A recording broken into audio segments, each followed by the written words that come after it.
Assalamualaikum warahmatullahi wabarakatuh.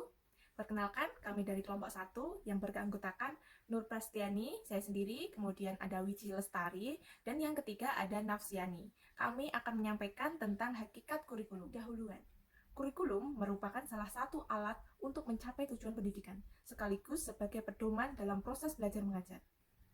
Kurikulum haruslah dinamis dan terus berkembang sesuai dengan perkembangan zaman. Rumusan masalah.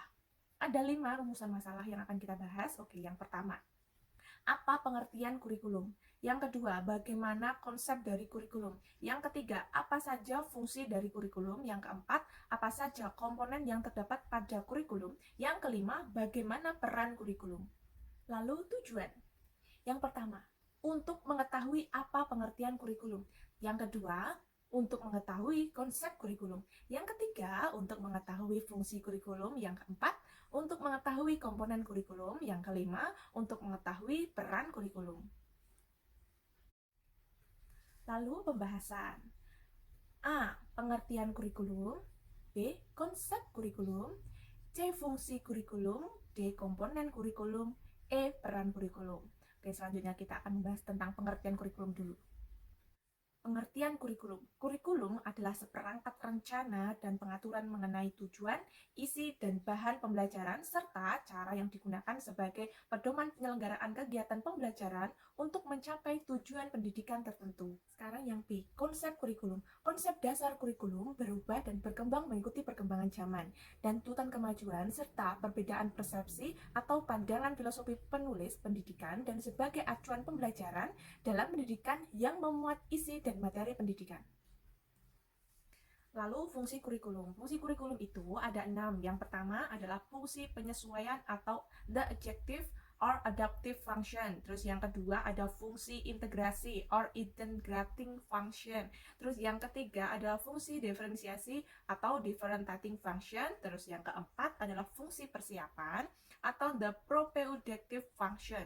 Terus yang kelima ada fungsi pemilihan atau selective function, dan kemudian yang terakhir ada fungsi diagnostik atau diagnostic function.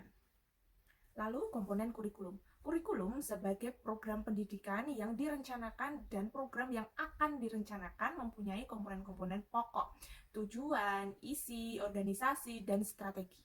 Ada peranan kurikulum. Terdapat 3 peranan yang dinilai sangat penting, yaitu ada peranan konservatif, peranan kreatif, dan peranan kritis atau evaluatif. Kemudian yang terakhir penutup. Ada kesimpulan. Kurikulum digunakan sebagai pedoman penyelenggaraan kegiatan pembelajaran untuk mencapai tujuan pendidikan tertentu. Hakikat kurikulum terdapat konsep, fungsi, komponen, dan peran dalam kurikulum. Kemudian saran. Kurikulum juga memiliki kedudukan posisi yang sangat penting dalam keseluruhan proses pendidikan. Bahkan, kurikulum merupakan syarat mutlak dan bagian yang tak terpisahkan dari pendidikan itu sendiri. Cukup sekian dari kelompok kami. Terima kasih. Assalamualaikum warahmatullahi wabarakatuh. Salam, Om Swastiastu, Nama Budaya, salam kebajikan, salam sejahtera bagi kita semua. Kembali lagi bersama kami, mahasiswa program studi pendidikan guru sekolah dasar, Fakultas Keguruan dan Ilmu Pendidikan Universitas Veteran Bangun Nusantara Sukoharjo tahun 2023. Di sini kami akan memaparkan sedikit tentang model-model pengembangan kurikulum dengan dosen pengampu Dr. Sri Mulyati, Magister Pendidikan. Sebelum lanjut ke latar belakang, paparan ini disusun oleh Anastasia Elban, Galih Bambang Tetuko, dan Wahyu Erika. Latar belakang dari paparan ini adalah kurikulum adalah semua pengalaman kegiatan dan pengetahuan peserta didik di bawah bimbingan dan tanggung jawab sekolah atau guru.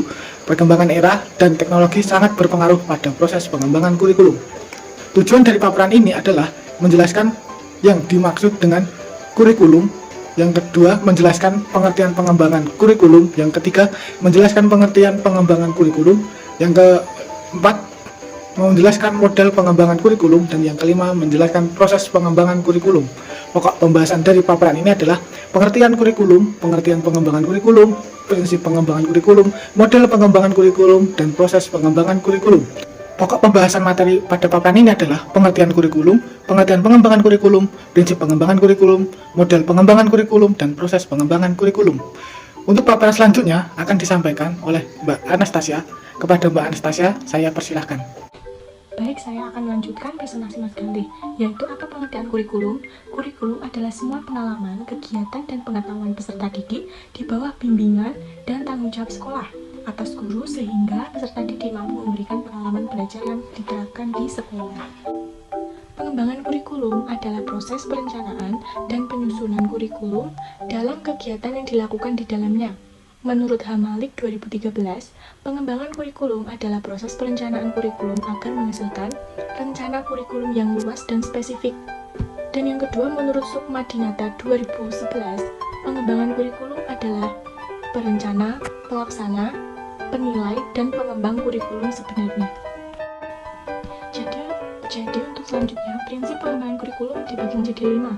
Yang pertama, prinsip relevasi, juga terbagi menjadi 2, yaitu relevasi keluar dan relevasi ke dalam. Dan yang kedua, prinsip fleksibilitas terbagi menjadi 2, yaitu fleksibilitas dalam memilih program pendidikan, dan yang B, fleksibilitas dalam membangun program pengajaran.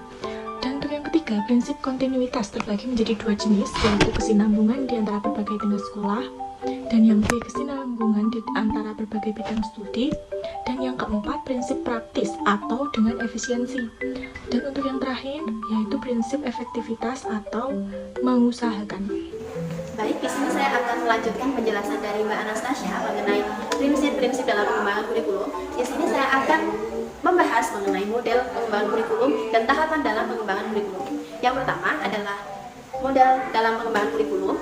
Model yang pertama ialah the administrative model yang dikembangkan dari pemerintah pusat melalui lembaga-lembaga yang berwenang seperti pengawas pendidikan, kepala sekolah, dan lembaga yang terkait lainnya. Yang kedua adalah grassroots model. Model ini adalah model dari bawah ke atas yang mempertimbangkan kerjasama antara orang tua, masyarakat, peserta didik, dan para pendidik. Yang ketiga ada Biochem system yang dikembangkan oleh ahli bernama Biochem, di mana terdapat langkah-langkah dalam pengembangan kurikulum, yaitu menentukan area, menentukan personalia, menyusun kurikulum itu seperti apa, dan yang terakhir adalah mengimplementasikan kurikulum yang telah disusun. Yang keempat adalah the demonstration model yang dikembangkan dan diprakarsai oleh kelompok guru yang melakukan uji evaluasi atau uji kompetensi terhadap pengembangan kurikulum yang telah ada. Yang terakhir adalah model Tabas model yang dikembangkan oleh ahli bernama Taba, di mana pengembangan kurikulum ini juga diprakarsai oleh sekelompok guru yang mengimplementasikan kurikulum yang diujikan secara menyeluruh. Yang selanjutnya adalah mengenai tahapan pengembangan kurikulum. Yang pertama adalah tahapan mikro atau nasional yang dikembangkan oleh pendidikan pusat, yaitu pendidikan formal, informal, dan informal. Yang kedua adalah tahapan mikro atau tahapan satuan pendidikan. Yang ketiga adalah tahapan bidang mata pelajaran yang dikembangkan melalui kegiatan, contohnya adalah MGMP. Yang keempat adalah tingkat kelas, di mana pendidik wajib merencanakan atau membuat modul ajar atau FPP dan perencanaan kegiatan pembelajaran di kelas. Yang terakhir adalah penutup. Kesimpulan dari presentasi kelompok kami pada hari ini adalah pengembangan kurikulum merupakan perencanaan pengembangan dalam proses pembelajaran agar menjadi lebih baik. Saran dari makalah kelompok kami dan presentasi dari kelompok kami adalah pengembangan kurikulum harus sesuai dengan konsep dalam pendidikan yang baik untuk dikembangkan secara menyeluruh agar lebih terarah dan betul. Terima kasih atas perhatian yang diberikan. Kami mohon maaf atas adanya kesalahan dari kelompok kami dan terima kasih. Wassalamualaikum warahmatullahi wabarakatuh.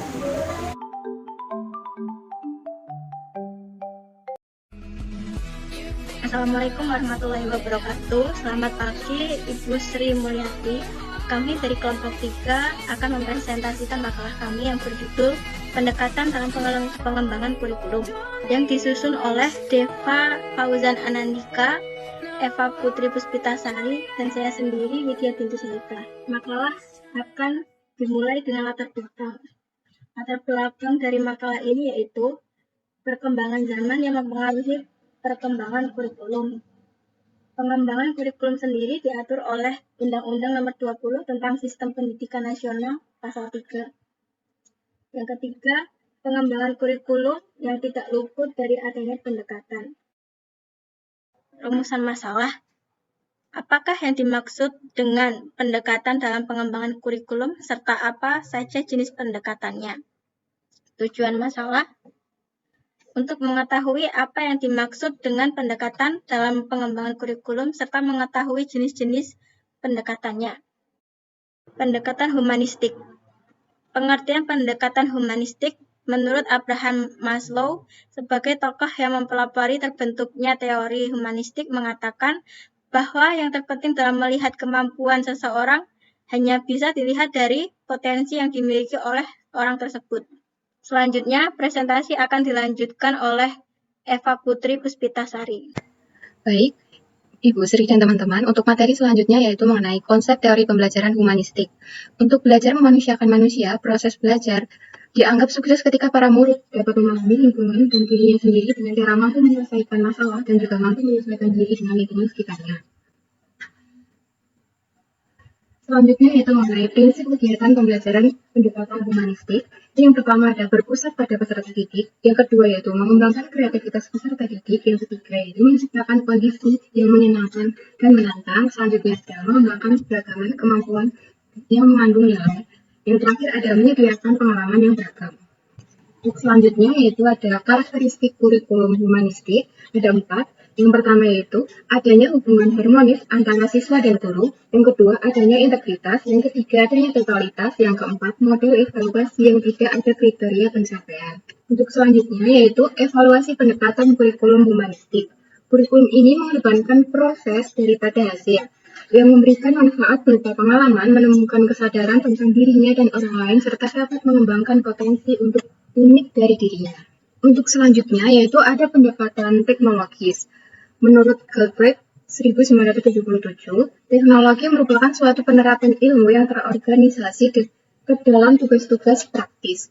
Penerapan teknologi yaitu ada 2, yaitu melalui perangkat keras dan melalui perangkat lunak.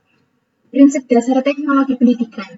Prinsipnya yaitu ada 2, yaitu yang pertama prinsip yang berorientasi pada siswa, yang kedua yaitu prinsip yang berorientasi pada sumber belajar. Selanjutnya ada pendekatan rekonstruksionalisme. Untuk pengertiannya menurut Huda N. tahun 2019, kurikulum rekonstruksi sosial sangat memperhatikan hubungan kurikulum dengan sosial masyarakat dan politik perkembangan ekonomi. Untuk tujuan sendiri dari pendekatan rekonstruksionalisme yaitu menghadapkan para peserta didik pada tantangan, ancaman, hambatan-hambatan atau gangguan-gangguan yang dihadapi oleh manusia. Untuk metode itu ada 3. Yang pertama yaitu mengadakan survei kritis kepada masyarakat. Yang kedua itu mengadakan studi banding ekonomi lokal dan nasional. Yang ketiga mengevaluasi semua rencana dengan kriteria apakah telah memenuhi kepentingan sebagian orang besar. Untuk yang selanjutnya ada organisasi isi. Pola organisasi isi kurikulum rekonstruksi sosial disusun seperti roda. Di tengah-tengahnya sebagai poros yang dipilih sesuatu masalah yang menjadi tema utama dan dibahas secara penuh. Selanjutnya dalam kegiatan evaluasi, para peserta didik dilibatkan. Keterlibatan para peserta didik terutama dalam memilih, menyusun, dan menilai bahan yang akan Selanjutnya, diujikan. materi akan disampaikan oleh Mas Diva Baiklah, Fauzan. di sini saya akan menjelaskan tentang pendekatan grassroots. Menurut Mutlover Ali tahun 2001 dalam buku Huda N tahun 2019, dalam model grassroots, inisiatif pengembangan kurikulum dimulai dari lapangan atau dari guru-guru sebagai implementator, kemudian menyebar pada lingkungan yang lebih luas. Makanya pendekatan ini dinamakan juga pengembangan kurikulum dari bawah ke atas. Baiklah, selanjutnya tentang langkah pendekatan grassroots. Yang mana langkah pendekatan grassroots ada beberapa hal yang harus kita ketahui dan pahami. Yang pertama, menyadari adanya masalah. Yang kedua, mengajarkan refleksi. Yang ketiga, mengajukan hipotesis atau jawaban sementara. Yang keempat, menentukan hipotesis yang sangat mungkin dekat dan dapat dilakukan sesuai dengan situasi dan kondisi lapangan. Yang kelima, mengimplementasikan perencanaan dan mengevaluasinya secara terus-menerus hingga terpecahlah masalah yang dihadapi. Yang keenam, membuat dan menyusun laporan hasil pelaksanaan pengembangan melalui grassroots. Kesimpulan. Mengingat betapa pentingnya komponen-komponen kurikulum dalam sebuah sistem pendidikan tersebut, maka selama ini kurikulum selalu mengalami penyempurnaan atau pengembangan hingga saat ini. Dapat disimpulkan bahwa pengembangan kurikulum adalah penyusunan kurikulum oleh pengembang kurikulum atau kurikulum developer, dan kegiatan yang dilakukan agar kurikulum yang dihasilkan dapat menjadi bahan ajar dan acuan yang digunakan untuk mencapai tujuan pendidikan nasional. Hal ini dilakukan agar kurikulum bisa sejalan mengikuti perkembangan ilmu pengetahuan dan teknologi. Ada beberapa pendekatan yang bisa digunakan dalam rangka mengembangkan kurikulum, di antaranya yaitu 1. Pendekatan humanistik, 2. Pendekatan teknologis, 3. Pendekatan rekonstruksionalisme, dan yang keempat, pendekatan grassroots. Demikian tadi presentasi dari kami. Bila masih banyak kurang dan lebihnya, kami mohon maaf yang sebesar-besarnya. Akhir kuliah, wassalamualaikum warahmatullahi wabarakatuh. Assalamualaikum warahmatullahi wabarakatuh. Selamat pagi Bu Sri Mulyati dan teman-teman semuanya. Hari ini kami dari kelompok 4 ingin mempresentasikan makalah kami yang berjudul Kurikulum di Berbagai Negara dan Sejarah Kurikulum di Indonesia dari tahun 1947 sampai dengan sekarang atau Kurikulum Merdeka. Kelompok 4 beranggotakan 1. Esri Imandita Kusuma Putri, 2. Haryati, dan 3. Ridwan Nugroho. Latar belakang dari makalah kami adalah kurikulum di berbagai negara. Kurikulum yang diterapkan oleh negara maju dan negara berkembang tentulah memiliki karakteristik dan tujuan capaian tertentu. Aspek-aspek yang mempengaruhi perbedaan kurikulum di tiap-tiap negara menciptakan pula tingkat kualitas pendidikan yang beragam. Tingkat kualitas pendidikan di berbagai negara ditentukan oleh nilai akreditasi instansi pendidikan dan juga melihat pada peningkatan grafik tingkat kesejahteraan sosial dan masyarakat dalam negara tersebut. Sejarah kurikulum di Indonesia. Seiring dengan berjalannya sistem pendidikan, tentunya kurikulum menjadi sebuah pedoman atau dasar penyelenggaraan kegiatan pembelajaran. Kurikulum sebagai seperangkat rencana pendidikan memiliki capaian tujuan tertentu yang meliputi tujuan pendidikan nasional. Kurikulum bersifat dinamis. Maksudnya, kurikulum memunculkan sebuah tuntutan, perubahan dan pengembangan yang mengikuti perkembangan dan tantangan yang ada seiring berjalannya zaman. Tak hanya memiliki atau melihat pada perkembangan zaman, aspek lain yang menjadi penyebab perubahan juga terdapat pada periode perubahan pemangku kebijakan negara atau stakeholder. Terdapat salah satu ungkapan yang kerap ditemui bertepatan dengan periode perubahan petinggi negara, yaitu ganti menteri, ganti kurikulum. Hal tersebut menjadikan kurikulum mengalami perubahan sesuai dengan tuntutan dan dinamika perubahan yang terjadi di masyarakat. Rumusan masalah dari makalah kelompok kami adalah, yang pertama, bagaimana kurikulum yang diterapkan di negara maju, yang kedua, bagaimana kurikulum yang diterapkan di negara berkembang, dan yang ketiga, bagaimana sejarah kurikulum yang diterapkan di Indonesia sejak tahun 1947 hingga sekarang. Kurikulum yang diterapkan di negara-negara maju sebagai contohnya negara maju yang pertama, Finlandia, yang kedua Jepang, yang ketiga Inggris, keempat Australia, dan yang terakhir adalah negara Belanda. Yang pertama, kurikulum Finlandia. Kurikulum di Finlandia, sistem kurikulum terstruktur tunggal dan fleksibel, guru memegang tanggung jawab besar. Yang ketiga, tidak ada ujian standar, melainkan terdapat ujian matrikulasi nasional. Yang keempat, kultur masyarakat sadar akan pentingnya pendidikan. Yang selanjutnya, memiliki 190 hari efektif per tahun, dan kondusivitas dan kenyamanan adalah poin utama. Yang selanjutnya, pilihan sekolah sedikit dan dikelola oleh pemerintah. Hubungan erat masyarakat dengan pemerintah dalam implementasi kurikulum sehingga mendukung perkembangan pendidikan di Finlandia. Selanjutnya, kurikulum yang diterapkan di negara Jepang. Sistem kurikulum di negara Jepang yaitu sistem 6-3-3. Maksudnya, pendidikan dasar 6 tahun, pendidikan tingkat pertama 3 tahun, dan pendidikan tingkat atas 3 tahun. Tidak ada ujian kenaikan kelas, jadi mereka langsung dari yang tingkat dasar 6 tahun, langsung naik ke tingkat pertama sekolah lanjutan 3 tahun dan tingkat atasnya 3 tahun. Karakteristik dari kurikulum di Jepang. Karakteristik kurikulum Jepang yang lainnya adalah ide Ikiru Chikara atau budaya jiwa dan melatih kekuatan dan kemampuan hidup bermasyarakat, dan Sogotekina Gokusu Jikan atau pembelajaran tematik. Yuto Rikyu Iku, pendidikan berorientasi keleluasaan waktu dan ruang. Dan karakteristik yang lainnya yaitu menerapkan 5 hari sekolah. Untuk target kurikulum di Jepang yaitu 1. Mengembangkan kepribadian individu secara utuh, memelihara keadilan dan kebenaran, menjunjung tinggi keharmonisan lingkungan sosial, dan disiplin waktu dan etos kerja. Selanjutnya, kurikulum negara Inggris.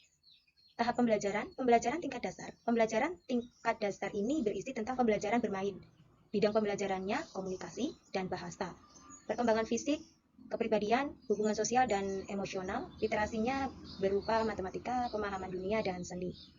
Pembelajaran tingkat peminatan atau keahlian, dan pembelajaran vokasi atau praktek dan program magang. Kurikulum di negara Inggris yaitu kurikulumnya pola bottom up. Kepala sekolah sebagai ujung tombak penyelenggaraan sekolah dan kurikulum nasional bersistem desentralisasi. Sistem evaluasinya tidak ada evaluasi pada tingkat dasar dan menengah, hanya ada evaluasi pada tingkat menengah atas untuk mendapatkan kualifikasi dan keahlian untuk melanjutkan ke pendidikan tinggi. Dan selanjutnya ada kurikulum Australia. Sistem pendidikan Vocational Education and Training atau VET, Australian Qualification Framework atau AQF, dan Technical and Further Education atau TAFE. Penyelenggaraan sekolah bukan negeri merupakan bagian yang sangat penting dalam sistem. Pendidikan berbasis kebutuhan masyarakat dan pengembangan diserahkan kepada masing-masing sekolah. Kurikulumnya mengembangkan pengetahuan, keterampilan, dan pemahaman mata pelajaran, kemampuan umum, dan prioritas lintas kurikulum. Selanjutnya, kurikulum Belanda. Kurikulum di negara Belanda, pendidikan dasar 8 tahun, mulai usia 5 tahun. Ada ujian akhir atau tes CITO dan pendidikan diploma, kejuruan atau pra-universitas usia 12 tahun.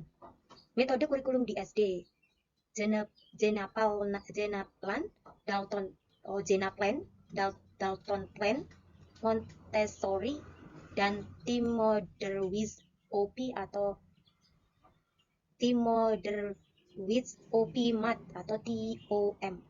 Jenis sekolah di Belanda: sekolah umum atau open bear, sekolah pribadi khusus atau bijzonder, sekolah internasional, dan sekolah internasional pribadi.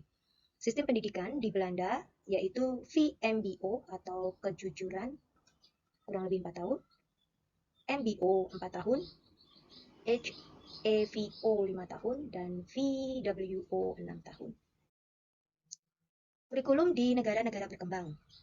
Kurikulum di negara-negara berkembang, kelompok kami mengambil contoh negara yang pertama Vietnam, yang selanjutnya Filipina, yang ketiga Tiongkok atau Cina, yang keempat Laos, dan yang terakhir negara Kamboja.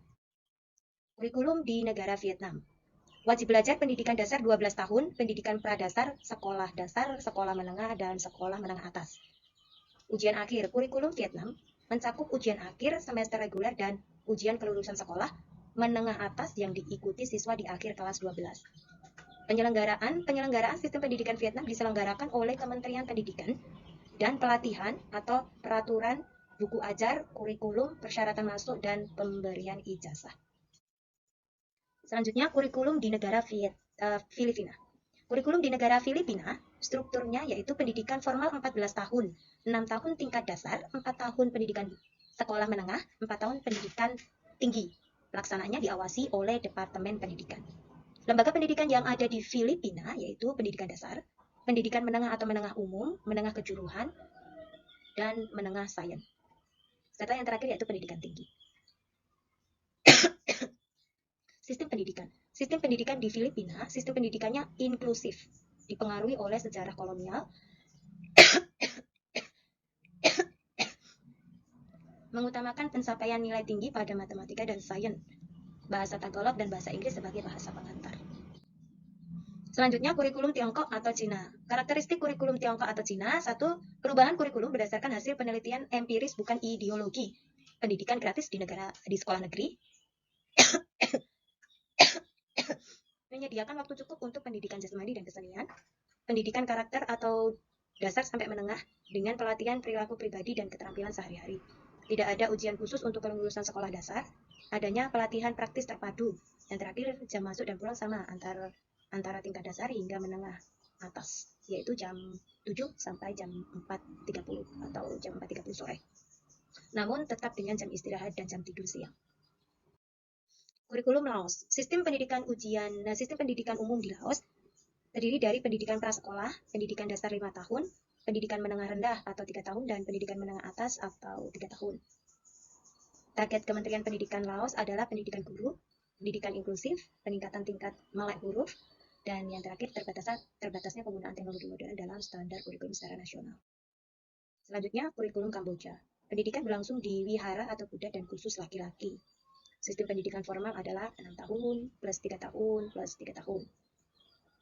Pendidikan dasarnya dari kelas 1 sampai 6, menengah 7 sampai 9, dan menengah atas 10 sampai 12. Sekolah negeri dikelola komunitas etnis, agama minoritas. Sekolah swasta dikelola sektor swasta. Program keterampilan hidup bermasyarakat menjadi ciri khas dua pilar sistem pendidikannya, yaitu pendidikan dasar dan pendidikan tinggi.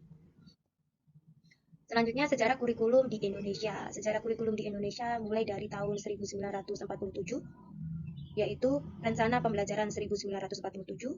Kemudian tahun 1952 ada Rencana Pembelajaran Terurai atau tahun 1952. Tahun 1964 Rencana Pembelajaran 1964. Kemudian di tahun 1968 ada Kurikulum 1968. Tahun 1975 Kurikulum 1975. Tahun 1984 Kurikulum 1984. Kemudian ada Kurikulum 1994. Kurikulum 2004 atau KBK, Kurikulum Berbasis Kompetensi. Dan selanjutnya di tahun 2006 KTSP, kurikulumnya atau kurikulum tingkat satuan pendidikan. Dan selanjutnya ada perubahan di tahun 2013 yang disebut K13 atau kurikulum 2013. Dan yang kita gunakan untuk saat ini yang diterapkan di negara Indonesia yaitu kurikulum merdeka yang mulai diaplikasikan atau diajarkan di sekolah pada tahun 2022. Kurikulum yang pertama, penjelasan dari kurikulum 1947. Pendidikan pasca perang disebut sebagai sekolah rakyat. Rencana pembelajaran 1947 lebih mengutamakan pendidikan watak, kesadaran bernegara dan bermasyarakat. Metode pengajaran ceramah, strategi pembelajarannya CTL atau Contextual Teaching Learning, dan yang terakhir peran guru ala model pembelajaran CTL, yaitu memastikan bahwa materi pembelajaran berasal dari pengalaman. Kurikulum 1952 atau Rencana Pelajaran Terurai 1952. Kerangka kurikulum 1952 relatif sama dengan kurikulum 1947. Undang-Undang Nomor 4 Tahun 1950 tentang Dasar-Dasar Pendidikan dan Pengajaran di Sekolah mempengaruhi munculnya kurikulum 1950 ini. Kurikulum ini lebih merinci setiap mata pelajaran. Kurikulum Rencana Pelajaran Terurai 1952 terbagi atas 6 kelompok pengetahuan, yakni kelompok bahasa, kelompok ilmu pasti, kelompok pengetahuan alam, kelompok pengetahuan sosial, kelompok ekonomi, dan kelompok ekspresi. Klasifikasi mata pelajaran dibagi menjadi 5, yakni moral, kecerdasan, emosionalistik atau artistik, kemudian keterampilan, dan jasmani. Kurikulum 1964. Karakteristik dari kurikulum 1964 yaitu menertibkan rencana pembelajaran TK dan SD, pancawardhana atau perkembangan moral, intelijensi, emosional atau artistik, keprigelan dan jasmaniah. Model pengembangannya berbasis spirited curriculum atau pelajaran terpisah. Pendekatannya yaitu ekspositori dan peran guru adalah pembelajaran berpusat pada guru. Kurikulum 1968. Karakteristiknya yang pertama menekankan pada pendekatan manusia Pancasila sejati. Modal pendekatan pembelajarannya yaitu ekspositori, peran guru adalah pengambilan keputusan, pengajaran, peningkatan hasil belajar berpusat pada guru. Susunan program pengajaran. Program pengajaran tiap bidang studi diawali dengan tujuan kurikuler bidang studi yang bersangkutan. Bahan tiap bidang studi dibagi tiap kelas. Susunan bahan tiap kelas. Selanjutnya, kurikulum 1975. Ing ngarsa sung tulodo ing madya mangunkarsa dan tuturi handayani.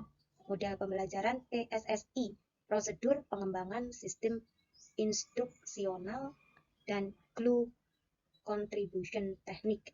Belum memiliki buku teks IPS namun menerbitkan proyek pembinaan pendidikan dasar atau P3D.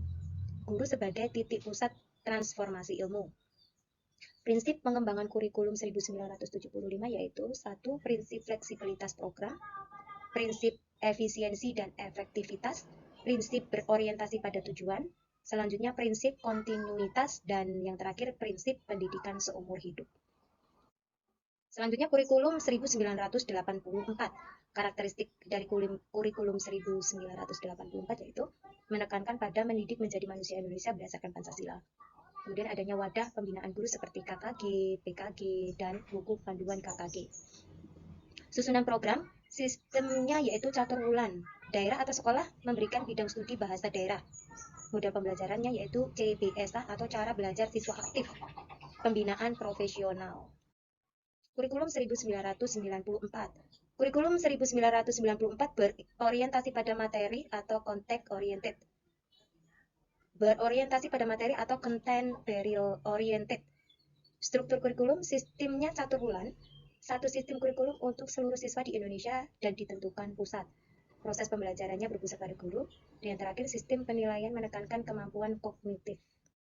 KBK 2004 menekankan kompetensi siswa, bukan tuntasnya materi kurikulum dapat diperluas, diperdalam, dan disesuaikan dengan potensi siswa. Berpusat pada siswa, orientasi pada proses dan hasil, pendekatan dan metode yang digunakan beragam dan bersifat kontekstual. Guru bukan satu-satunya sumber ilmu pengetahuan, siswa dapat belajar dari apa saja. Buku pelajaran bukan satu-satunya sumber belajar. Belajar sepanjang hayat. 1. Belajar mengetahui, learning how to know. Belajar melakukan, learning how to do.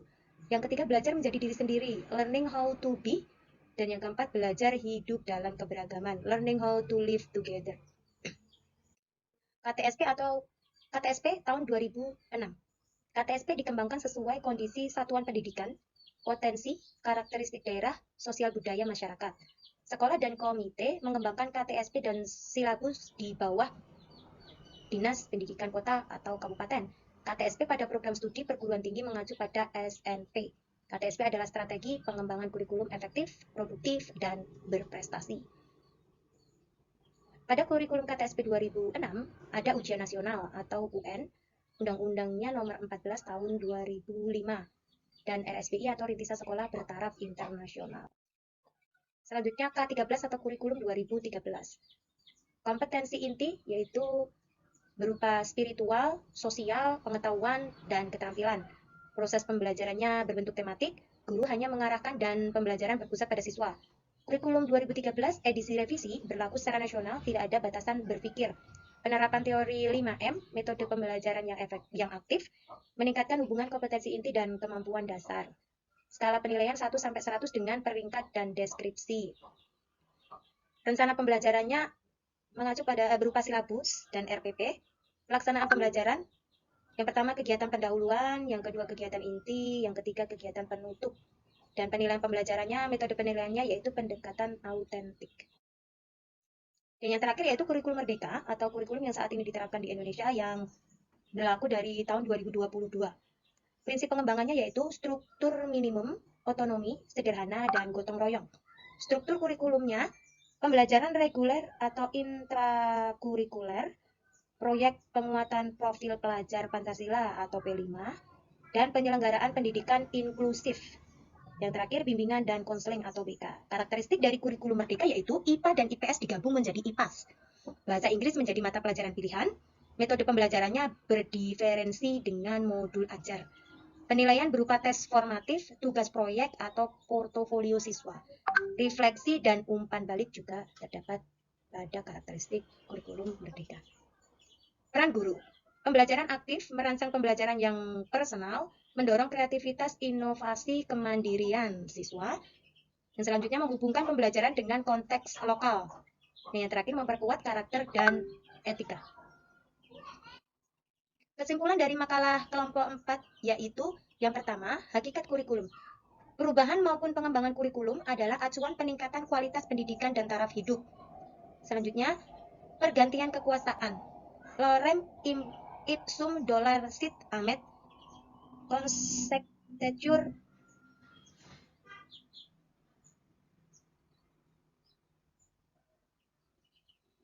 pergantian kekuasaan.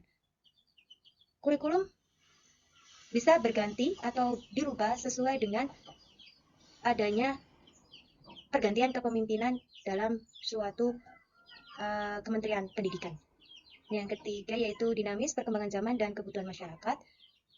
Jejak atau sejarah perubahan maupun pengembangan kurikulum dapat ditelusuri dan dijadikan bahan evaluasi.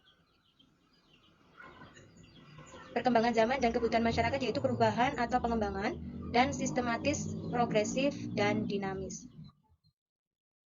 Saran dari kelompok kami yaitu yang pertama, pengembangan kurikulum mengarah pada kemajuan dan perkembangan zaman serta menjawab kebutuhan masyarakat. Perubahan kurikulum, konsistensi dalam pengembangan, evaluasi, serta dampak terhadap kondisi di lembaga pendidikan. Yang ketiga, penyesuaian pengembangan kurikulum diberikan pada lembaga pendidikan terkait melihat pada kondisi peserta didik, sumber daya, dan lingkungan di sekitarnya. Yang keempat, implementasi pengembangan kurikulum bekerjasama dengan stakeholder, industri, dan masyarakat. Terima kasih, demikian tadi pemaparan dari makalah kami yang berjudul Kurikulum di Berbagai Negara dan Sejarah Kurikulum di Indonesia dari tahun 1947 sampai Kurikulum Merdeka atau kurikulum yang sekarang diterapkan di negara Indonesia. Mohon maaf bila banyak kekurangan dan kesalahan dalam penyampaian presentasi kelompok kami. Terima kasih. Wassalamualaikum warahmatullahi wabarakatuh. Perkenalkan, kami dari kelompok 5 yang disusun oleh saya Rosa Pramudita, NIM 2052000062, 2 Mas Budi Ari Wibowo dengan NIM 2352000011, yang ketiga Mbak Latifah Febri Nurlaili dengan NIM 235200000150. Di sini kami akan mempresentasikan tentang struktur kurikulum merdeka. Latar belakang dari struktur kurikulum merdeka dalam kegiatan belajar mengajar tentu dibutuhkan standar kegiatan pembelajaran. Standar-standar tersebut digunakan sebagai penentu pelaksanaan pembelajaran. Dalam hal ini, guna meningkatkan mutu pembelajaran. Pembelajaran perlu dilakukan pengembangan standar nasional pendidikan, yakni dalam bahasa standar isi, standar proses, dan pendidikan. Dalam materi ini, kita memiliki 3 rumusan masalah. Yang pertama, apakah pengertian standar isi kurikulum? Yang kedua, bagaimana struktur program kurikulum merdeka? Dan yang ketiga, bagaimana struktur kurikulum merdeka SD atau MI? Tujuan masalah dalam materi ini ada 3. Yang pertama, untuk mengetahui dan memahami, serta dapat menjelaskan pengertian standar isi kurikulum. Yang kedua, untuk mengetahui dan memahami, serta dapat menjelaskan struktur program kurikulum merdeka. Dan yang ketiga, untuk mengetahui dan memahami, serta dapat menjelaskan pengertian struktur kurikulum merdeka di sekolah dasar atau madrasah ini. Standar isi kurikulum. Standar ini mencakup ruang lingkup materi pendidikan dasar pada jalur pendidikan formal dan non-formal. Standar isi sekolah dasar luar biasa atau paket A atau bentuk lain yang sederajat sama dengan standar isi sekolah dasar atau madrasah ibtidaiyah, dan standar isi sekolah menengah pertama luar biasa atau paket A atau bentuk lain yang sederajat sama dengan standar isi sekolah menengah pertama atau madrasah sanawiyah. Oke, selanjutnya saya akan menjelaskan tentang struktur program dalam kurikulum merdeka, di mana memuat beberapa mata pelajaran, yaitu yang pertama, pendidikan agama yang disesuaikan dengan agama masing-masing. Selanjutnya ada pendidikan Pancasila, bahasa Indonesia, matematika, ilmu pengetahuan alam, ilmu pengetahuan sosial, seni dan budaya, di mana terdapat beberapa pilihan seni di dalamnya. Selanjutnya adalah pendidikan jasmani dan olahraga, dan yang terakhir adalah bahasa Inggris. Oke, selanjutnya adalah alokasi waktu mata pelajaran SD atau MI untuk kelas 1. Asumsi 1 tahun yaitu 36 minggu dan 1 jam pelajaran terdapat 35 menit. Oke, untuk mata pelajarannya sendiri, untuk pendidikan agama, total jam pelajaran per tahun adalah 144, untuk pendidikan Pancasila 180, untuk bahasa Indonesia 288, untuk matematika 180 jam pelajaran per tahun, dan untuk pendidikan jasmani, olahraga, dan kesehatan adalah 144. Kemudian untuk seni dan budaya adalah 144, dan untuk bahasa Inggris adalah 72 jam pelajaran per tahun. Oke, selanjutnya alokasi waktu mata pelajaran SD atau MI kelas 2. Pada muatan mata pelajaran di kelas 2 ini tidak begitu berbeda dengan muatan pelajaran yang berada di kelas 1. Hanya saja untuk total jam pelajaran per tahunnya ada sedikit perbedaan, yaitu pada mata pelajaran bahasa Indonesia, yaitu untuk kelas 2 totalnya adalah 324 jam per tahun, kemudian untuk matematika 216 jam per tahun, dan untuk yang lainnya relatif sama dengan apabila dibandingkan dengan kelas 1. Oke, selanjutnya adalah alokasi waktu pada mata pelajaran SD atau MI kelas 3 sampai kelas 5. Yang membedakan pada kelas ini adalah pada mata pelajaran Bahasa Indonesia, di mana total jam pelajaran per tahunnya adalah 252, kemudian untuk matematika adalah 216, kemudian pada fase ini terdapat tambahan mata pelajaran yaitu ilmu pengetahuan alam dan sosial atau yang disebut IPAS, di mana total jam per tahunnya adalah 216 jam per tahun. Ya, kemudian ada alokasi waktu mata pelajaran SD atau MI untuk kelas 6, asumsi 1 tahun 32 minggu, dan 1 jam pelajaran 35 menit. Untuk mata pelajaran yang pertama, pendidikan agama Islam dan budi pekerti, alokasi per tahunnya 96 dengan 1 minggu 3 kali. Alokasi proyek penguatan profil pelajar Pancasila per tahun 32. Total jam pelajaran per tahun 128. Untuk mata pelajaran agama, Kristen, Katolik, Buddha, dan Hindu, kemudian Konghucu, jam pelajaran alokasi sama dengan agama Islam. Untuk pendidikan Pancasila, alokasi intrakurikuler per tahun atau minggu 128. Untuk alokasi proyek penguatan profil pelajar Pancasila per tahun 32. Dan untuk total jam pelajaran per tahun 160. Untuk bahasa Indonesia, alokasi per tahunnya 192 minggu. Alokasi proyek penguatan profil pelajar Pancasila per tahun 32 dan total jam pelajaran per tahun 224. Untuk mata pelajaran matematika, alokasi per tahunnya 160. Untuk P5-nya tetap sama 32 dan total jam pelajaran per tahun 192. Untuk ilmu pengetahuan alam dan sosial atau IPAS 160 alokasi per tahunnya. Dan untuk P5-nya tetap sama 32. Total jam pelajaran per tahunnya 192. Untuk pendidikan jasmani, olahraga dan kesehatan, alokasi per tahunnya 96. P5-nya 32 dan total jam pelajaran per tahun 128. Untuk seni budaya, pertama seni musik, seni rupa, seni teater, seni tari, alokasi per tahunnya 96. P5-nya tetap sama 32 dan total jam pelajaran per tahunnya 120. Untuk muatan lokalnya bahasa Inggris yang pertama alokasinya 64. Total jam pelajaran juga 64. Untuk muatan lokal lainnya seperti pelajaran bahasa Jawa 64 dan total jam pelajaran 64 per tahun. Kemudian kesimpulan, standar isi pada program pendidikan kesetaraan selain berisi muatan wajib sesuai jenjangnya, juga diperkaya dengan ruang lingkup materi pemberdayaan dan keterampilan. Ruang lingkup materi pemberdayaan diarahkan untuk menumbuhkan kesadaran harga diri, kepercayaan diri, partisipasi aktif, dan akses terhadap pengambilan keputusan sehingga peserta didik mampu berkreasi, berkarya, serta mengembangkan kemandirian dalam kehidupan individu maupun bermasyarakat. Untuk saran dalam implementasi kurikulum Merdeka, pemerintah harus melakukan pendampingan pada sekolah dengan memberikan pelatihan bagi guru. Hal tersebut dikarenakan untuk mencapai suatu pendidikan yang berkualitas, maka diperlukan kurikulum yang komprehensif dan kegiatan belajar teratur. Sekian dan terima kasih. Assalamualaikum warahmatullahi wabarakatuh. Halo teman-teman, pada hari ini kita akan belajar tentang model-model pembelajaran kurikulum Merdeka. Sebelumnya, perkenalkan kami dari kelompok 1 yang bernama Nur Prastiani, Wiji Lestari, dan Nafsiani Hasanah.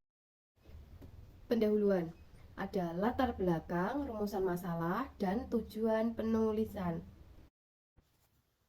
Latar belakang. Model-model pembelajaran kurikulum dalam tingkat satuan pendidikan sangat penting pada saat ini. Model pembelajaran penting pada berlangsungnya proses belajar mengajar. rumusan masalah. 1. Apa definisi model pembelajaran kurikulum merdeka? Yang kedua, apa saja macam model pembelajaran kurikulum merdeka? Tujuan penulisan. Untuk mengetahui apa definisi model-model pembelajaran kurikulum merdeka. Yang kedua, untuk mengetahui apa saja macam-macam model pembelajaran kurikulum merdeka. Untuk pembahasan, yang pertama, definisi model-model pembelajaran kurikulum merdeka. Yang kedua, macam-macam model pembelajaran kurikulum merdeka. Definisi model pembelajaran kurikulum merdeka. Kurikulum merdeka atau sering disebut dengan kurikulum merdeka belajar merupakan konsep pendidikan yang mencoba untuk memberikan kebebasan lebih pada siswa dalam mengeksplorasi minat dan bakat mereka sendiri, serta mengembangkan potensi pribadi secara holistik. Lalu yang kedua, macam-macam model pembelajaran kurikulum merdeka. Macam-macam model pembelajaran kurikulum merdeka ini dibagi menjadi 5, yaitu model Project Based Learning atau PJBL, yang kedua, model Problem Based Learning atau PBL, yang ketiga, model Inquiry Based, yang keempat, model Discovery Learning, lalu yang kelima, model Cooperative Learning. Untuk pembahasannya kita bahas satu-satu. Yang pertama, model Project Basic Learning atau PJBL merupakan model pembelajaran yang memulai atau berangkat dari sebuah proyek untuk memperoleh ilmu pengetahuan. Sintaknya, 1. Bermulai dari pertanyaan, yaitu start with the essential question. Yang kedua, merancang kegiatan proyek, yaitu design a plan for the project. Yang ketiga, membuat jadwal aktivitas, create the schedule. Lalu yang keempat, melakukan penilaian, assess the outcome. Yang kelima, refleksi pengalaman yang didapat, evaluated experience. Yang kedua, model Basic Learning atau PBL merupakan pendekatan yang menanamkan pengetahuan baru kepada siswa dengan menghadirkan masalah di awal untuk dipecahkan oleh siswa. Sintaknya, guru menjelaskan orientasi masalah. Yang kedua, guru mengorganisasi peserta didik atau siswa. Lalu yang ketiga, guru memberikan bimbingan kepada mereka. Yang keempat, mengembangkan hasil karya. Yang kelima, melakukan analisis dan evaluasi. Lalu yang ketiga, model Inquiry Based Learning, yaitu merupakan pembelajaran yang memungkinkan siswa secara mandiri mengajukan pertanyaan, melakukan penelitian atau penelusuran, mengikuti tes atau penelitian untuk mendapatkan informasi yang mereka butuhkan. Sintaknya, pertama, memiliki orientasi, lalu yang kedua, merumuskan masalah, yang ketiga, merumuskan hipotesis, yang keempat, mengumpulkan data, lalu yang kelima, menguji hipotesis, yang keenam, merumuskan kesimpulan. Selanjutnya, pengertian model Discovery Learning. Model pembelajaran yang menekankan pada proses memahami secara aktif dan mandiri suatu konsep materi untuk menarik kesimpulan. Sintaknya, yaitu perencanaan, stimulasi, identifikasi masalah, pengumpulan data, pengolahan data, pembuktian, serta menarik kesimpulan. Selanjutnya, pengertian model Cooperative Learning. Cooperative Learning adalah model pembelajaran kelompok dengan volume tertentu yang tujuannya untuk mendorong anggota kelompok mencapai hasil belajar yang maksimal. Sintaknya, menyampaikan tujuan dan mempersiapkan siswa. Yang kedua, menyajikan informasi. Lalu yang ketiga, mengorganisir siswa ke dalam kelompok belajar. Yang keempat, membantu kerja kelompok dan belajar. Yang kelima, melakukan evaluasi. Lalu yang keenam, memberikan pengakuan atau penghargaan kepada siswa. Kesimpulan dari model-model pembelajaran ini tadi yaitu, maka model-model pembelajaran dalam konteks kurikulum merdeka dapat disimpulkan bahwa pendekatan ini memberikan kebebasan kepada siswa untuk lebih aktif dan mandiri dalam proses pembelajaran. Model-model seperti Project Basic Learning, Problem Based Learning, Inquiry Based Learning, Discovery Learning, dan Cooperative Learning menjadi strategi yang dapat mendukung terwujudnya pembelajaran yang lebih relevan, inklusif, dan berkualitas. Saran 1. Pengembangan keterampilan kepada guru. Lalu yang kedua, mengintegrasikan teknologi. Yang ketiga, mengembangkan materi pembelajaran. Yang keempat, memonitoring siswa dan melakukan evaluasi kepada siswa. Lalu yang kelima, yang terakhir adalah partisipasi orang tua terhadap berlangsungnya pembelajaran. Demikian presentasi dari kelompok kami. Mungkin ada pertanyaan yang akan ditanyakan. Terima kasih. Kurang dan lebihnya mohon maaf. Wassalamualaikum warahmatullahi wabarakatuh. Assalamualaikum warahmatullahi wabarakatuh. Salam Om Swastiastu, Namo Buddhaya, salam kebajikan, salam sejahtera bagi kita semua. Kembali lagi bersama kami, mahasiswa Program Studi Pendidikan Guru Sekolah Dasar Fakultas Keguruan dan Ilmu Pendidikan Universitas Veteran Bangun Nusantara Sukoharjo tahun 2023. Di sini kami akan memaparkan sedikit tentang belajar dan mengajar dalam implementasi kurikulum merdeka dengan dosen pengampu Dr. Sri Mulyati, Magister Pendidikan. Perkenalkan anggota kelompok kami, yang pertama ada Anastasia Irban, yang kedua ada Wahyu Erika, dan yang ketiga ada Galih Bambang Tetuko. Langsung saja kita masuk ke pendahuluan. Kurikulum Merdeka dikembangkan sebagai respon terhadap ahli program for International Student Assessment yang menunjukkan bahwa 70% siswa usia 15 tahun berada di bawah tingkat kompetensi minimum dalam memahami bacaan sederhana ataupun menerapkan konsep matematika dasar. Dari latar belakang di atas, kami mengangkat 3 rumusan masalah. Yang pertama, yaitu apa yang dimaksud dengan kurikulum merdeka. Yang kedua, bagaimana karakteristik kurikulum merdeka. Dan yang ketiga, bagaimana implementasi kurikulum merdeka secara menyeluruh. Tujuan dari penulisan PowerPoint ini adalah untuk menjelaskan mengenai apa yang dimaksud dengan kurikulum merdeka. Yang kedua, untuk menjelaskan karakteristik kurikulum merdeka. Dan yang ketiga, untuk menjelaskan implementasi kurikulum merdeka secara menyeluruh, termasuk rencana, tahapan, sampai strategi implementasi kurikulum merdeka. Selanjutnya, kita masuk ke manfaat. Yang pertama, dengan adanya kurikulum merdeka, maka pembelajaran peserta didik akan lebih sistematis. Dan yang kedua, dengan mempelajari kurikulum merdeka, maka guru dapat meningkatkan kualitas pembelajaran bersama peserta didik. Yang ketiga, dalam adanya implementasi kurikulum merdeka, guru akan mampu mengikuti perkembangan proses pembelajaran di kelas maupun sekolah. Selanjutnya, kita masuk ke pembahasan. Pengertian dari kurikulum merdeka adalah kurikulum merdeka atau kurikulum 2022 merupakan perbaikan dari kurikulum 2013. Menurut Kemendikbud, karakteristik kurikulum merdeka adalah sebagai berikut. Yang pertama, mencetak profil pelajar Pancasila melalui pembelajaran berbasis proyek. Yang kedua, memfokuskan pada materi pokok sehingga materi dasar seperti literasi. Yang ketiga, pembelajaran terdiferensiasi sesuai konteks dan menawarkan struktur yang fleksibel dan berfokus pada materi esensial. Untuk materi selanjutnya akan dipaparkan oleh Mbak Wahyu Erika. Untuk Mbak Wahyu Erika, saya persilahkan. Terima kasih. Nah, di sini saya akan melanjutkan pemaparan mengenai kurikulum merdeka, yaitu 5 prinsip dalam Kementerian Pendidikan dan Kebudayaan Republik Indonesia nomor 56 M tahun 2022. Ada 5 prinsip dalam kurikulum merdeka, yaitu yang pertama, fokus pada pencapaian peserta didik. Yang kedua, berorientasi pada masa depan. Yang ketiga, berorientasi pada budaya peserta didik. Yang keempat adalah penanaman pendidikan karakter. Yang kelima, mempelopori pelajar sepanjang hayat.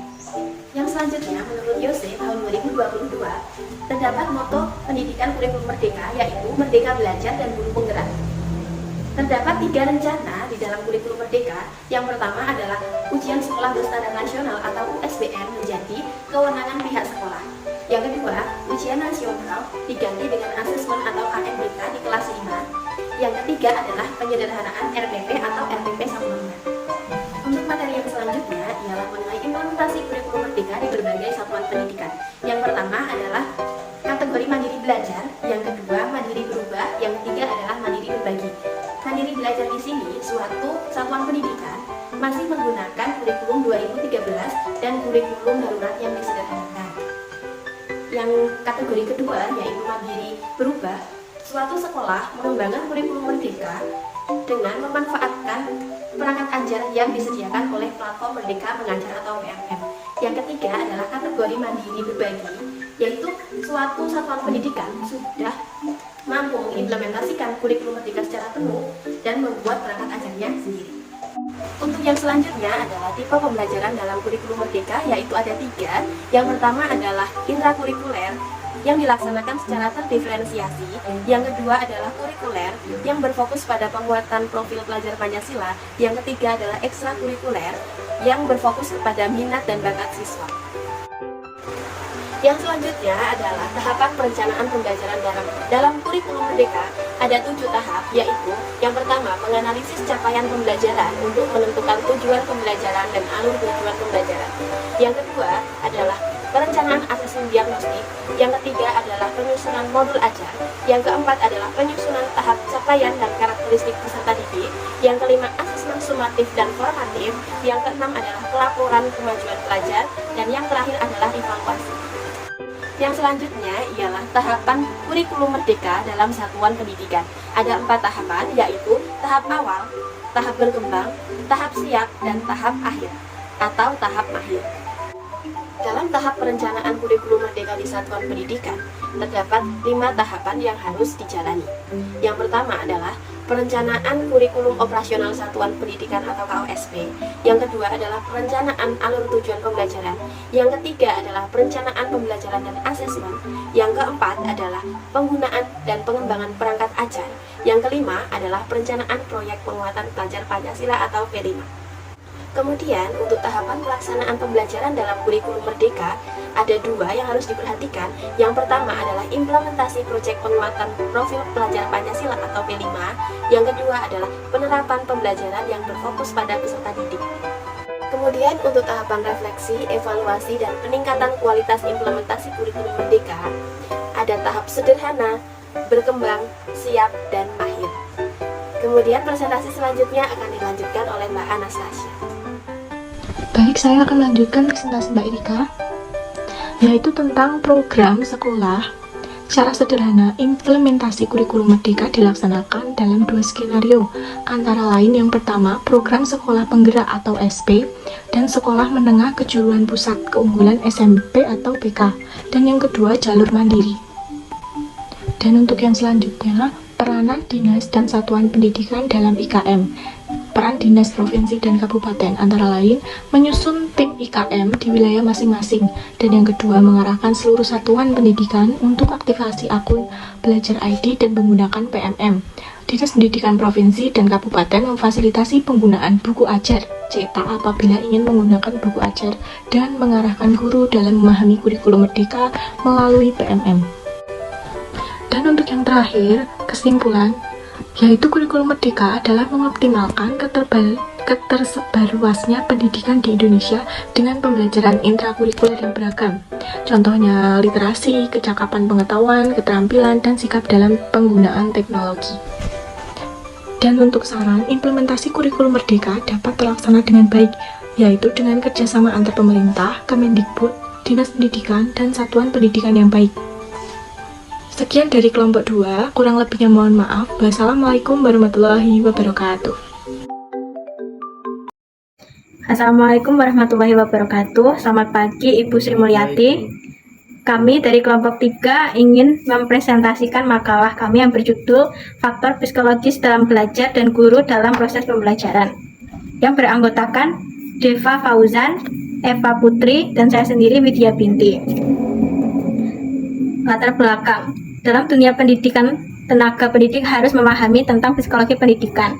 Psikologi atau kejiwaan merupakan aspek penting dalam bidang pendidikan.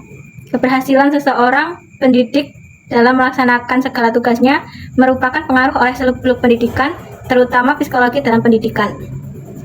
Seorang pendidik diharapkan memiliki pengetahuan yang tepat tentang psikologi pendidikan, karena sangat bermanfaat dalam kegiatan pembelajaran untuk peserta didik.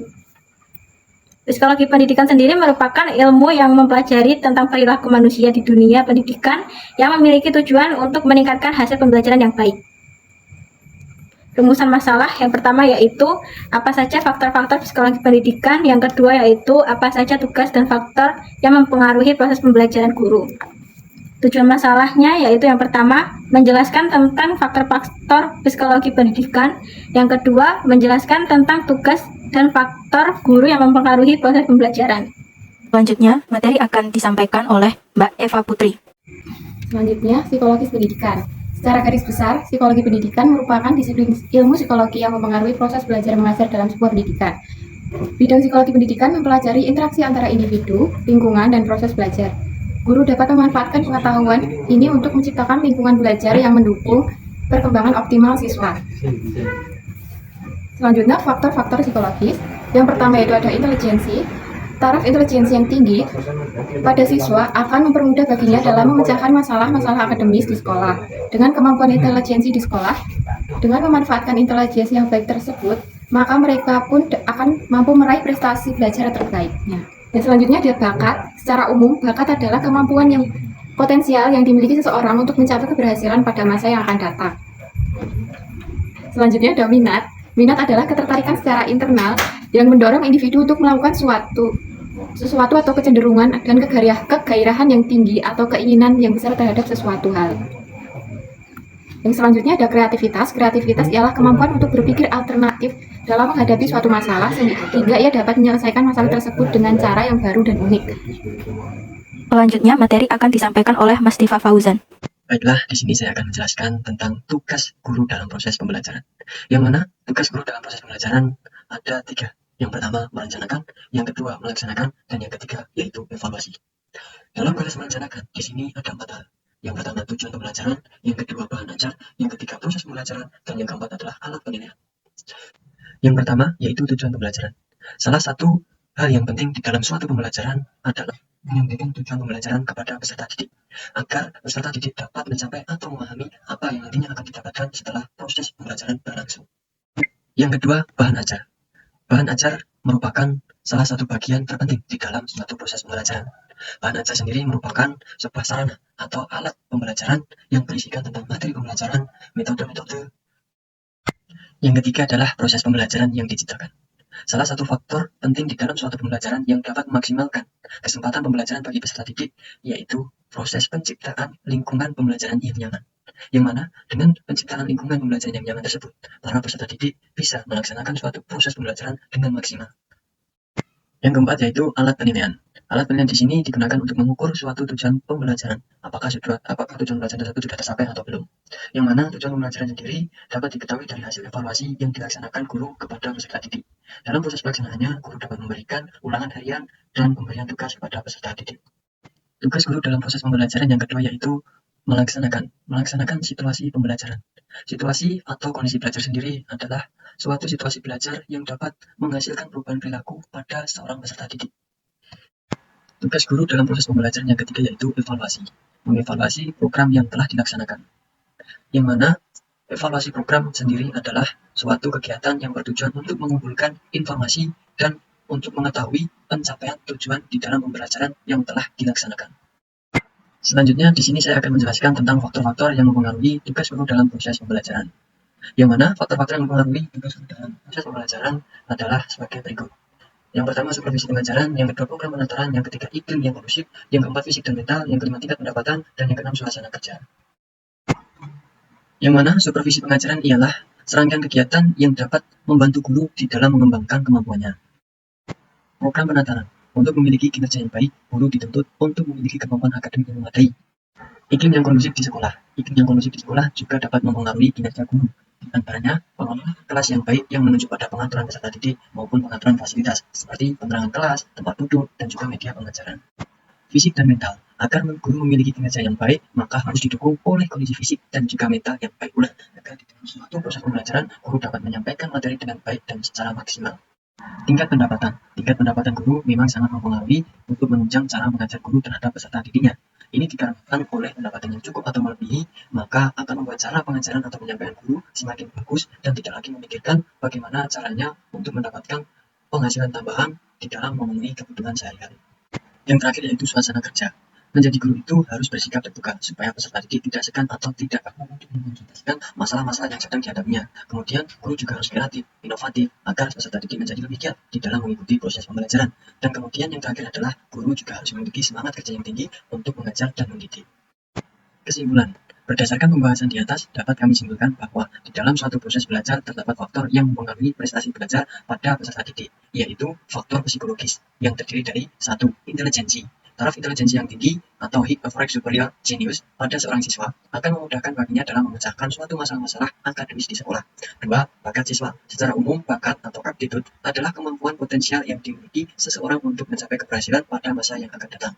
Yang ketiga yaitu minat. Minat adalah ketertarikan secara internal yang mendorong individu untuk melakukan sesuatu atau kecenderungan dan kegairahan yang tinggi atau keinginan yang besar terhadap sesuatu. Yang keempat yaitu kreativitas. Kreativitas adalah kemampuan untuk berpikir alternatif dalam menghadapi suatu masalah, sehingga ia dapat menyelesaikan masalah tersebut dengan cara yang baru dan unik. Kesimpulan selanjutnya yaitu faktor yang mempengaruhi sehingga kurang terlaksananya tugas guru di dalam proses pembelajaran yaitu berasal dari guru itu sendiri maupun dari peserta didik.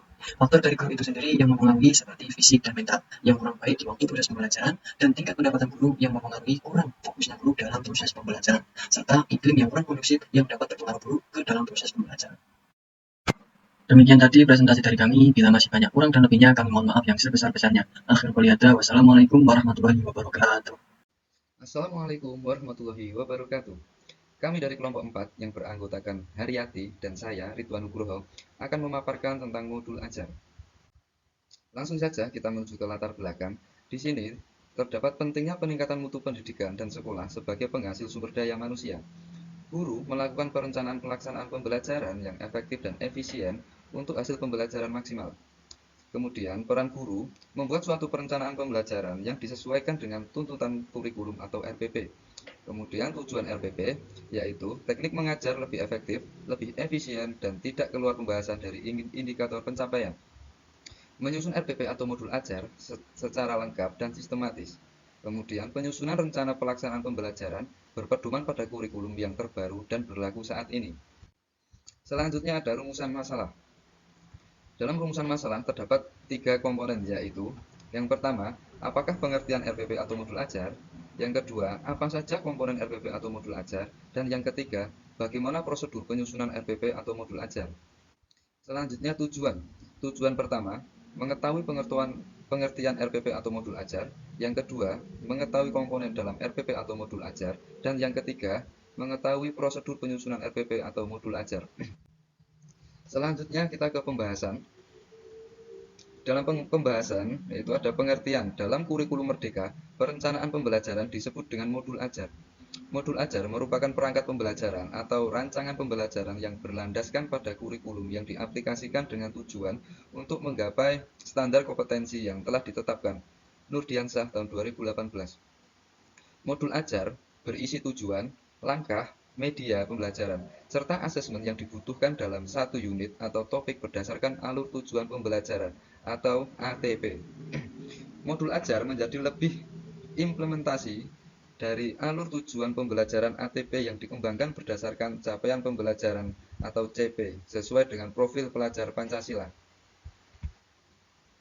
Selanjutnya, kriteria modul ajar, yaitu esensial pemahaman konsep dan sistem setiap mata pelajaran melalui pengalaman belajar dan lintas disiplin.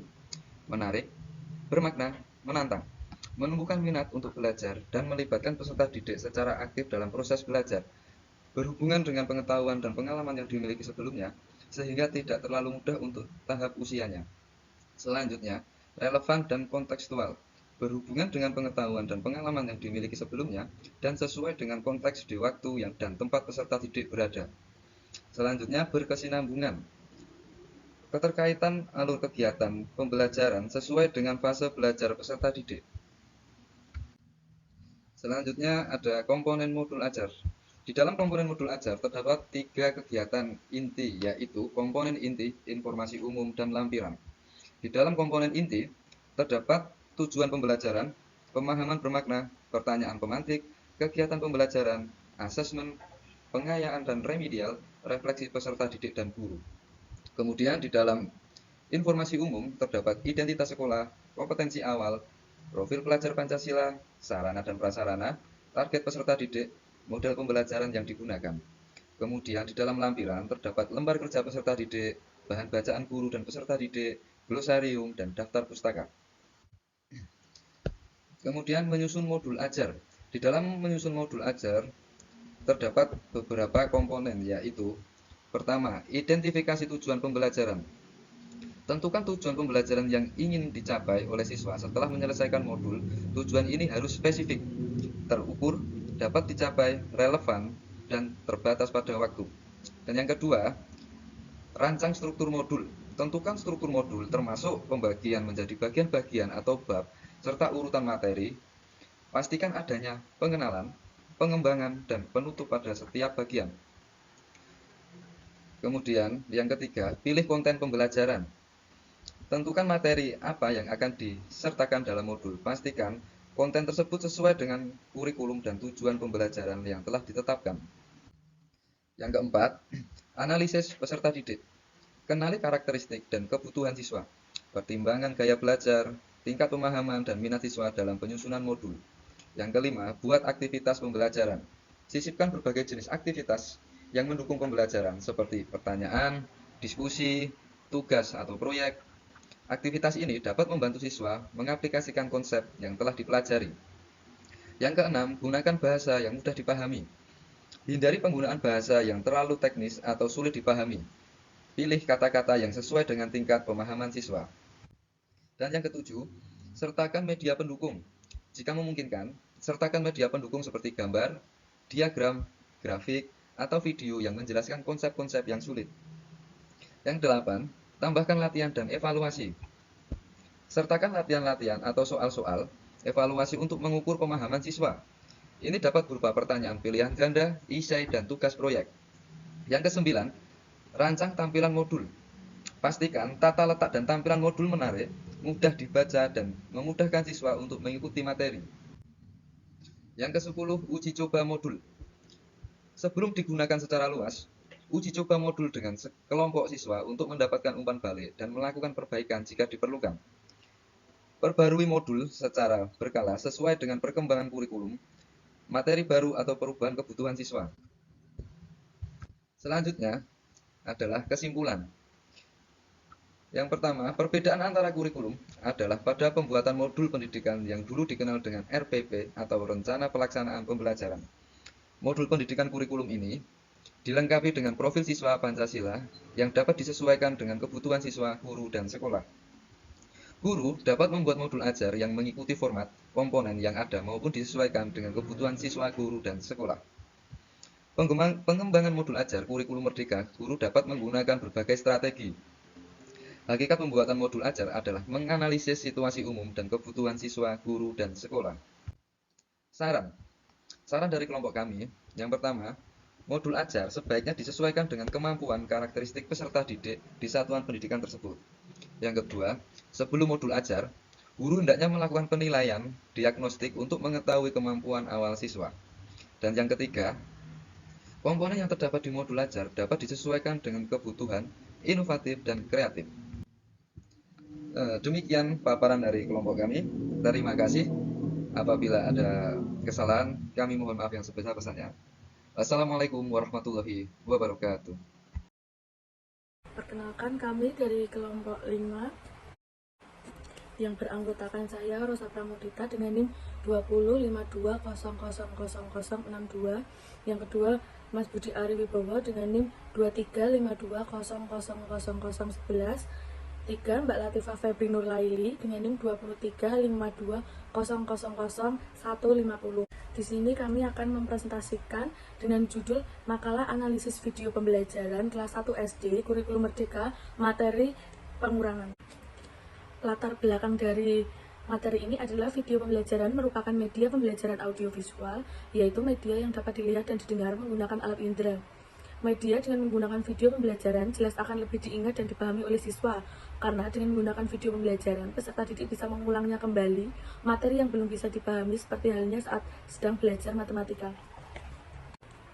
Dari materi ini, kita mencari dua masalah, yaitu yang pertama, apakah pengertian video pembelajaran? Yang kedua, bagaimana analisis video pembelajaran pada kurikulum merdeka? Dalam materi ini terdapat dua tujuan masalah. Yang pertama, untuk mengetahui dan memahami serta dapat menjelaskan pengertian video pembelajaran. Yang kedua, untuk mengetahui dan memahami proses pembelajaran di dalam sebuah video pembelajaran. Ya, kemudian ada media video pembelajaran. Media video pembelajaran adalah media yang menyajikan audio dan visual yang berisi pesan-pesan pembelajaran, baik yang berisi konsep, prinsip, prosedur, teori, aplikasi, pengetahuan untuk membantu pemahaman terhadap suatu materi pembelajaran.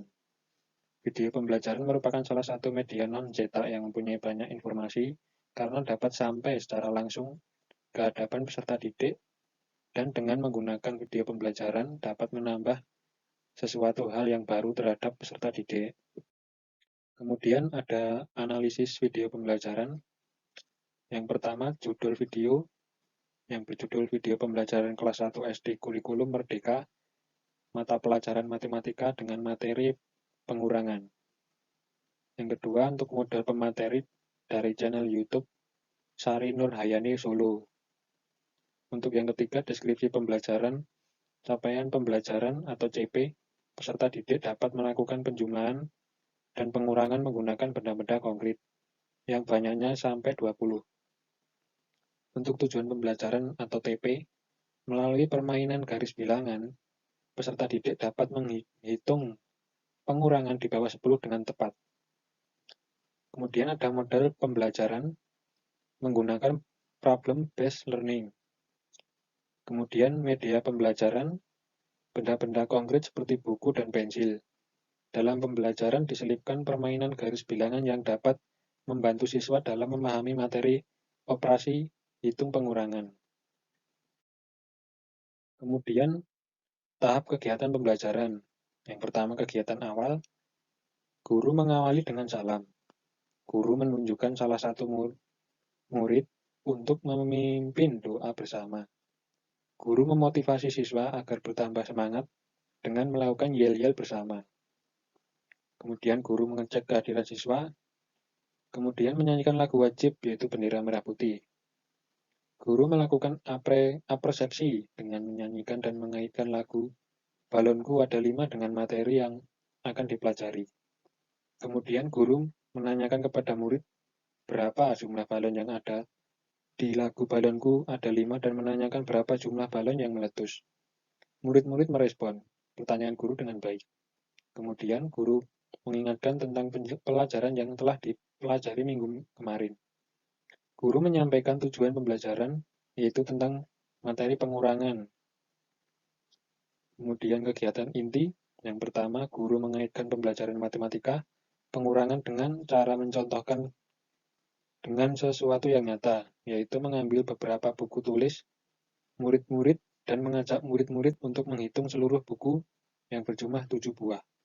Kemudian guru mengatakan jika ada 2 buku yang akan dikembalikan pada pemiliknya.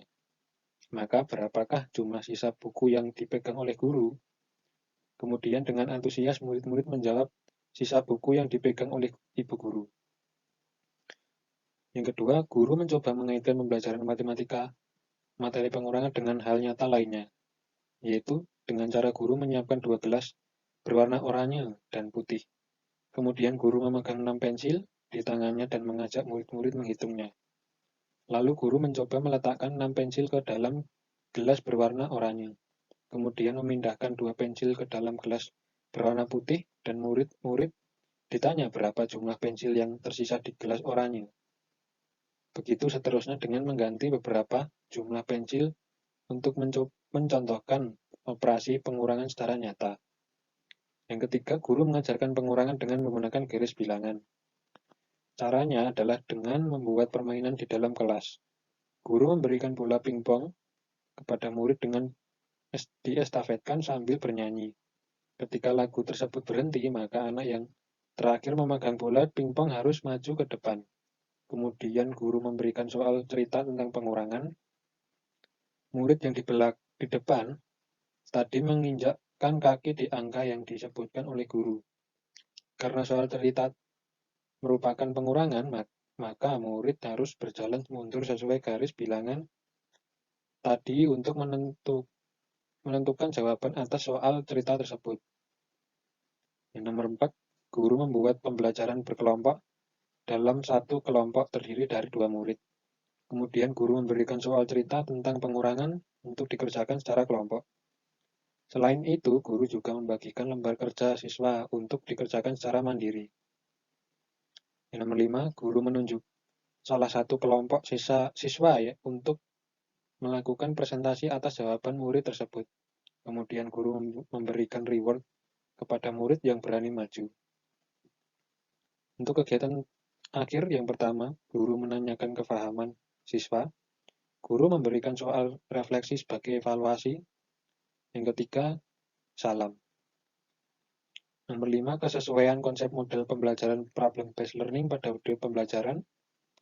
Yang pertama, menjelaskan orientasi masalah atau penyajian masalah. Dalam hal ini, guru harus menyajikan masalah atau kasus yang akan diselesaikan oleh siswa. Masalah tersebut harus memiliki relevansi dengan materi yang sedang dipelajari dan harus menantang siswa untuk mengembangkan kemampuan berpikir kritis. Dalam video pembelajaran tersebut, guru memberikan soal yang mengasah kemampuan berpikir kritis siswa, yaitu dengan soal di kebun ada seekor panda. Panda itu menyukai pucuk bambu, namun tidak semua pucuk bambu ia makan. Pucuk bambu dengan hasil hitungan 3 yang ia makan dalam lembar soal tersebut juga tampak berbentuk menarik karena juga bergambar helai-helai bambu yang bertuliskan operasi pengurangan. Untuk yang kedua, mengorganisasi peserta didik. Pada tahap ini, guru akan mengorganisasikan peserta didik ke dalam sistem belajar dengan membaginya menjadi kelompok yang beranggotakan 2 orang dan memberi tugas untuk dikerjakan secara berdiskusi bersama teman kelompoknya. Untuk yang ketiga, memberi bimbingan. Dalam tahap ini, guru akan memberikan bimbingan pada setiap individu maupun kelompok. Tujuannya agar peserta didik bisa mendapatkan sumber atau referensi yang sesuai. Dalam video tersebut, tampak guru menjelaskan bagaimana cara menyelesaikan soal cerita. Untuk mengetahui pucuk bambu yang dimakan panda, maka murid harus menghitung terlebih dahulu operasi hitung yang akan menghasilkan hitungan 3. Berikutnya, mengembangkan hasil karya. Pada tahap ini, peserta didik mendapat bantuan dari guru, khususnya dalam mempersiapkan hasil dari proses pemecahan masalah yang sudah dilakukan kemudian dibentuk dalam sebuah laporan. Hasil laporan inilah yang nantinya akan diberikan kepada guru. Bisa berupa dokumentasi, rekaman beserta teori, pendukung lainnya. Dalam video tersebut tampak hasil karya dalam bentuk lembaran kertas. Yang kelima, melakukan analisis dan evaluasi. Dalam proses ini, tampak guru menanyakan apakah siswa sudah paham tentang materi yang dipelajari pada hari ini dan memberikan soal individu secara refleksi. Oke, selanjutnya saya akan menjelaskan tentang kekurangan dan kelebihan video pembelajaran materi pengurangan. Oke, yang pertama adalah kelebihan dari video pembelajaran tersebut dapat mendorong pembelajaran siswa aktif. Dan tampak dalam video, siswa tidak hanya menjadi pendengar pasif, akan tetapi mereka juga aktif terlibat dalam mencari solusi untuk masalah yang mereka hadapi. Ini membuat mereka lebih proaktif dalam belajar dan membangun keterampilan berpikir kritis. Selanjutnya, kelebihan yang ada dalam video pembelajaran tersebut adalah dapat menghubungkan pembelajaran dengan konteks yang nyata. Dalam hal ini, dapat membantu siswa melihat relevansi pembelajaran di dunia nyata dan mengaplikasikan pengetahuan mereka dalam situasi yang nyata. Karena pembelajaran matematika yang dijelaskan secara konkret akan mempermudah siswa memahami suatu materi. Oke, selanjutnya adalah guru dapat menjelaskan dengan kalimat yang mudah dipahami oleh siswa, serta pengorganisasian kelompok pun juga berjalan dengan baik. Nah, pembelajaran secara kelompok juga dapat menjadi solusi untuk siswa dapat bekerja sama, berkolaborasi, dan menumbuhkan keterampilan sosial yang diperlukan dalam lingkungan kerja maupun kehidupan sehari-hari. Oke, sedangkan kekurangan dari video tersebut adalah penggunaan bahasa Indonesia yang terkadang terselip sedikit bahasa daerah. Oke, selanjutnya adalah kesimpulan. Kesimpulan dari makalah ini adalah video pembelajaran adalah media yang menyajikan audio dan visual yang berisi pesan-pesan pembelajaran baik yang berisi konsep, prosedur, teori, aplikasi pengetahuan untuk membantu pemahaman terhadap suatu materi pembelajaran. Sedangkan berdasarkan hasil analisis video kegiatan pembelajaran matematika, maka dapat disimpulkan bahwa setiap video pembelajaran matematika memiliki kelebihan dan kekurangannya masing-masing. Namun, secara keseluruhan, konten yang terdapat pada video pembelajaran tersebut sudah baik dan sudah sesuai dengan pengaplikasian sintak model pembelajaran problem-based learning. Pada tahapan kegiatan pembelajarannya pun sudah runtut dengan diawali kegiatan awal, kegiatan inti, dan kegiatan akhir. Oke, selanjutnya adalah saran. Kami menyarankan untuk guru dimanapun berada untuk mengambil hal yang baik dari video pembelajaran matematika materi pengurangan ini untuk dapat dijadikan sebagai referensi mengajar di sekolah masing-masing. Selain itu, juga dapat menjadi referensi pada siapapun yang akan membuat video pembelajaran dengan model pembelajaran problem-based learning. Karena video ini sudah ditayangkan di YouTube, sehingga kontennya sudah dianggap baik. Dan untuk mahasiswa maupun peneliti, makalah ini juga dapat dijadikan rujukan untuk mengerjakan tugas dan penelitian serupa. Oke, sekian dari kami. Kurang lebihnya kami mohon maaf. Wassalamualaikum warahmatullahi wabarakatuh.